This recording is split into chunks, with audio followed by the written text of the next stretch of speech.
네, 오늘 시그널픽에서는 이건태 더불어민주당 의원 모시고 자세한 얘기 나누겠습니다. 의원님 어서 오세요. 네, 안녕하세요. 네, 반갑습니다.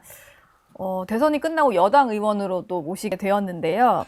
주말 동안에도 수석급 인선이 발표가 됐습니다. 저는 가장 눈에 띄는 게 정무수석에 우상호 전 의원 임명된 거던데 이게 당대표급 인사다 보니까 상당히 좀 무게감이 있는 인사를 임명을 했어요. 어떤 의미가 담긴 인사일까요?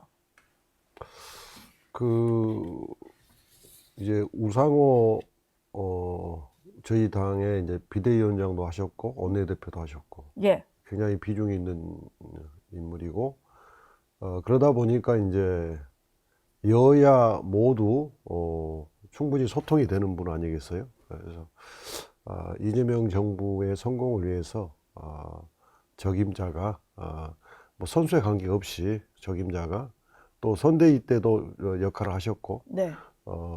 정무수석을 맡아서 이재명 정부의 성공을 위해서 열심히 일하겠다 하는 의지를 보이셨다고 보입니다. 그리고 또 그런 취지에서 네. 이재명 대통령님도 정무수석으로 임명했다. 그래서 아주 적임자가 임명됐다고 생각합니다. 예.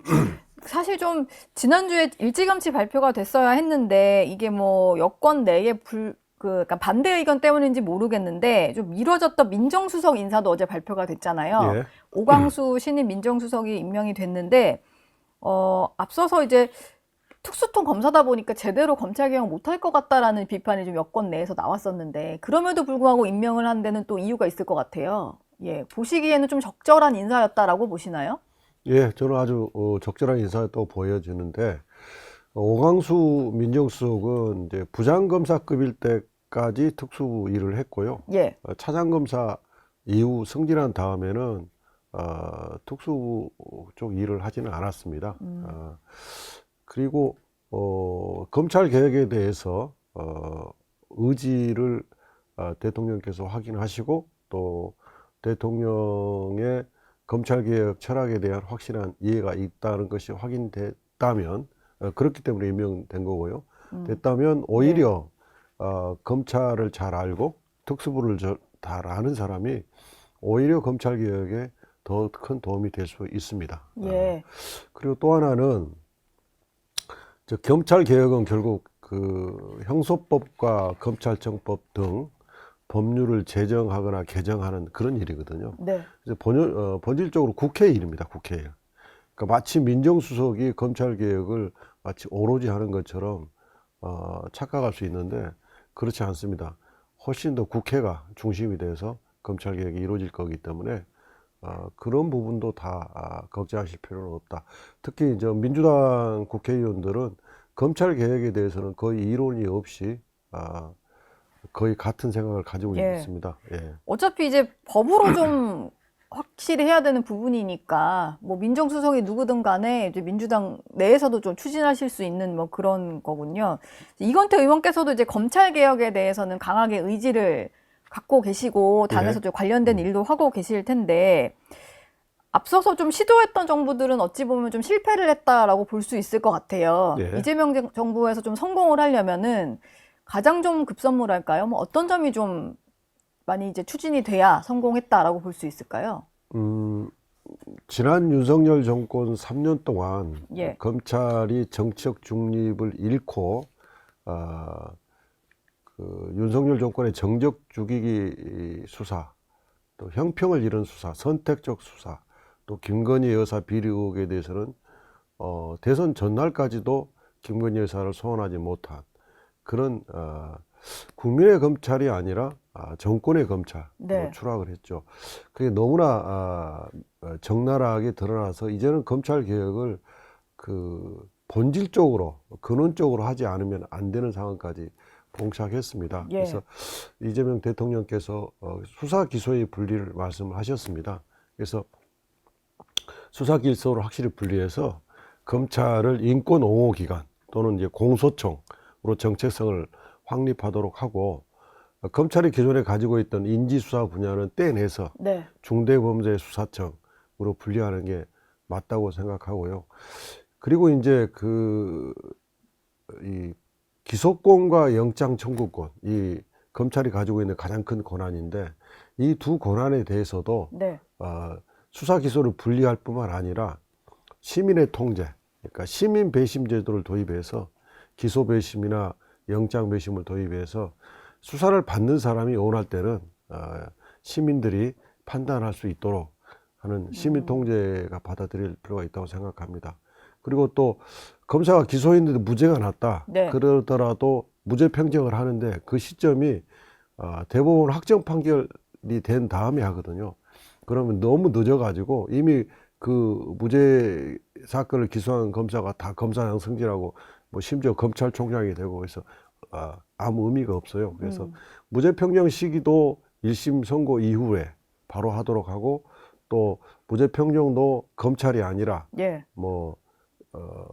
예컨대 총리실 사라에 별도 기구를 설치해서 그 검찰로 독립돼서 엄정하게 무죄 평정을 하도록 하고 마찬가지로 검사 적격 심사도 7년마다 하는데 네. 역시 검찰로 독립해서 적격 심사를 하도록 그런 이제 본질적이고 실효성 있는 그런 검찰 개혁이 필요하다고 저는 개인적으로 그렇게 생각하고 있습니다. 근데 지금 말씀을 들어보면 사실 지난 정부에서 좀 제대로 된 이제 정권의 검사여서 제대로 좀 공평한 수사가 이루어지지 못했다. 뭐 이런 부분도 있을 수 있겠습니다만 지금 말씀해 주시는 것도 좀 듣다 보면 결국 검사들이 정권 눈치를 보면서 수사할 수밖에 없지 않을까라는 생각은 좀 드는데 올바른 개혁 방안이라고 볼 수 있을까요? 예를 들면 이제 뭔가 본인이 기소했는데 이게 무죄가 날 경우에는 불이익을 받을 수 있고 하다 보니까 이게 정말 확실한 사건에 대해서만 좀 수사를 할 수 있을 것 같고 여러 가지 좀 감안해야 되는 분들이 좀 많아 보이거든요. 그런 거는 어떻게 좀 해결할 수 있을까요? 현실을 봐야 되는데요. 예. 지금 우리 검찰의 현실은 본인이 검사장 되고 고검장 되고 총장 되고 싶어서 정권에 부합하는 그런 수사를 해온 게 현실입니다. 예. 그건 온 국민이 다 알고 있습니다. 그렇기 때문에 수사 기소를 분리를 해서 네. 제도적으로 자기가 어떤 기소를 할 목적으로 수사를 막 무리하게 한다든지 네. 이런 것을 제도적으로 차단하는 장치가 반드시 필요하다고 보여집니다. 예. 알겠습니다. 지금 국무위원 인선도 좀 속도를 내고 있는 상황인데 물론 총리 후보자만 지명이 됐습니다만 장관으로 거론되는 인사 중에 김경수 전 경남지사가 행정안전부 장관으로 좀 거론이 되더라고요. 예. 물론 뭐 명확하게 발표는 안 했습니다만 이름이 나오는 것만으로도 야권에서는 반발이 좀 거셉니다. 왜냐면 예전에 그 드루킹 댓글 조작 사건으로 실형을 선고받아서 이제 그 수감까지 했던 분이다 보니까 예. 이렇게 선거법을 어긴 사람이 정과까지 있는 사람이 선거를 좀 관리해야 되는 행정안전부 장관직을 하는 게 맞느냐 이런 지적이거든요. 좀 어떻게 보시나요? 저는 이제 지금 이재명 대통령님의 대통령실에서 인사 작업을 어떻게 하고 있는지 저는 전혀 정보가 없습니다. 네. 알 수가 없는데 그래서 김경수 전 지사를 해관부 장관으로 검토하고 있는지 여부는 저는 알 수 없고요. 예. 그래서 그걸 전제로 말씀하는 것 자체가 과연 타당한지 잘 모르겠습니다. 일단 보도들은 되고 있지만 이게 실제가 맞는지는 알 수가 없으니까. 네. 그다음에 예. 두 번째는 김경수 전 지사에 대해서 사면 복권 해준 정부가 국민의힘의 윤석열 정권이었잖아요. 네. 그건 이제 국민화합 차원에서 그렇게 했던 것이죠. 그런데 국민화합 차원에서 사면 복권을 해준 국민의힘 당이 지금 그걸 또 뒤집는 마치 국민화합을 부정하는 그런 식의 정치적 공세를 하는 것은 네. 대단히 부적절하다. 그리고 뭐 전과자 재활용 이렇게까지 발언하는 것은 동시대의 유력 정치인에 대해서 그렇게까지 발언하는 것은 대단히 부적절하다 이렇게 생각합니다. 예. 김민석 총리 후보자에 대해서도 의견이 많이 엇갈리는데 물론 민주당에서는 이제 상당히 잘된 인사다라는 평가들이 나오지만 국민의힘 쪽에서 보기에는 이제 과거에 뭐 학생 운동하던 시절에 어떤 반미 성향의 이제 행보들 이런 것 때문에 좀 우려를 하는 것 같아요. 예. 그래서 한미 동맹을 위해서라도 일단 이 김 후보자 지명은 철회해야 된다라는 얘기가 나오는데 이건 어떻게 들으셨나요? 대학생 때 학생 운동을 했다는 이유로 예. 수십 년이 지난 지금에 와서 반미주의자라고 낙인 찍는 게 어느 국민이 그것을 설득력이 있다고 받아들일지 저는 대단히 납득하기 어렵습니다. 예. 그리고 그건 좀 치졸하게 느껴집니다. 이재명 대통령께서는 한미 동맹이 매우 중요하다. 한미 동맹은 굳건하게 지켜야 된다. 그런 입장을 여러 번 밝히셨고, 또 일본이나 러시아, 중국 등과는 국익 외교를 해야 된다. 네.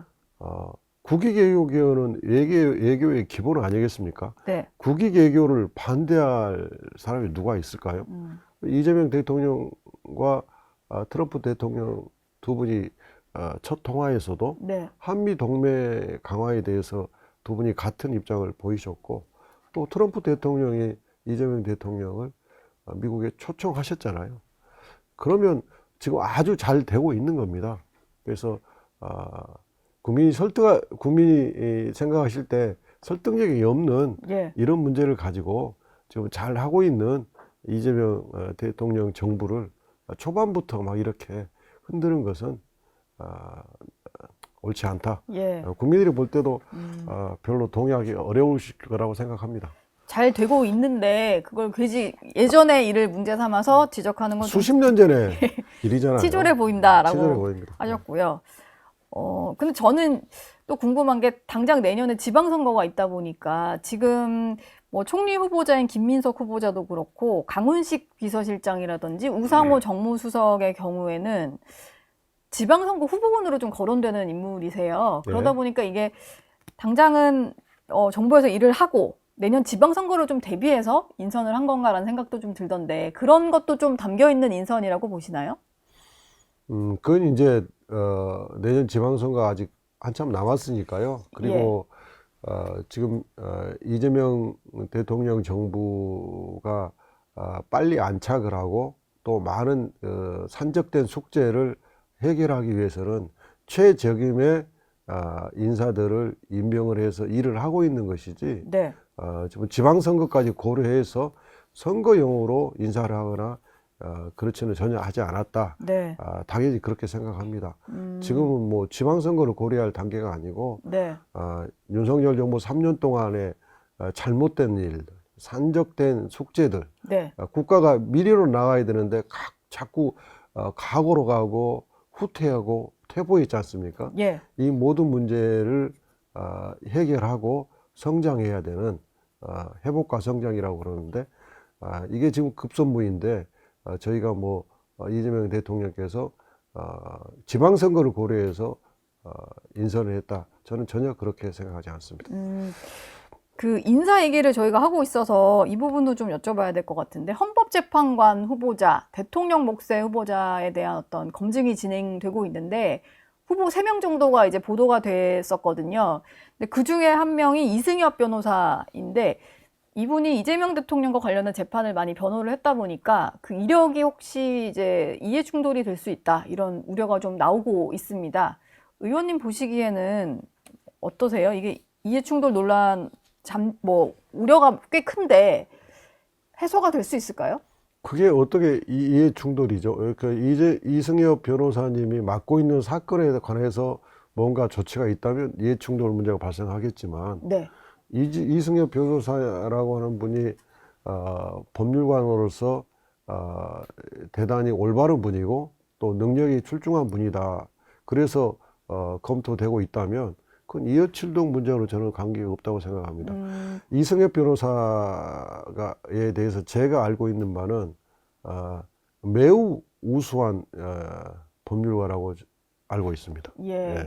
근데 지금 당장은 아닙니다만 이제 추후에 제기될 뭐 헌법 소원이 있을 수도 있고 뭐 여러 가지 이제 헌법재판소에서 다루게 될 사건이 이재명 대통령과 관련된 사건일 경우에는 좀 충돌이 될 수도 있잖아요. 물론 벌어지지 않은 일을 좀 전제로 하는 거긴 합니다만 그랬을 때는 조금 또 다시 이게 논란이 불거질 수 있을 것 같은데 그런 상황이 된다면요. 그렇게 따진다면 이재명 대통령이 임명하는 헌법재판관들은 전부 그런 의혹을 받겠죠. 예. 예, 그래서 그렇게 생각하는 것은 저는 옳지 않다고 생각합니다. 어쨌든 이승엽 변호사를 대통령실에서 검토하고 있는지 여부는 저는 정보가 없어서 모르겠는데 네. 제가 제가 알고 있는 이승엽 변호사는 매우 바르고 매우 실력이 뛰어난 매우 우수한 법률가로 알고 있습니다. 알겠습니다. 의원님 뭐 대선 이후에 처음 방송 출연이라고 하시는데 제가 좀 너무 곤란한 질문만 드리는 것 같지만 아니, 전혀 곤란하지 않습니다. 네. 마지막 질문도 좀 곤란하실 수 있을 것 같긴 한데요. 국민의힘에서 주진우 의원 같은 경우는 행정부 견제를 위해서 민주당에서 국회 법사위원장 자리를 제1야당에게 돌려줘야 된다. 뭐 이런 얘기를 좀 합니다.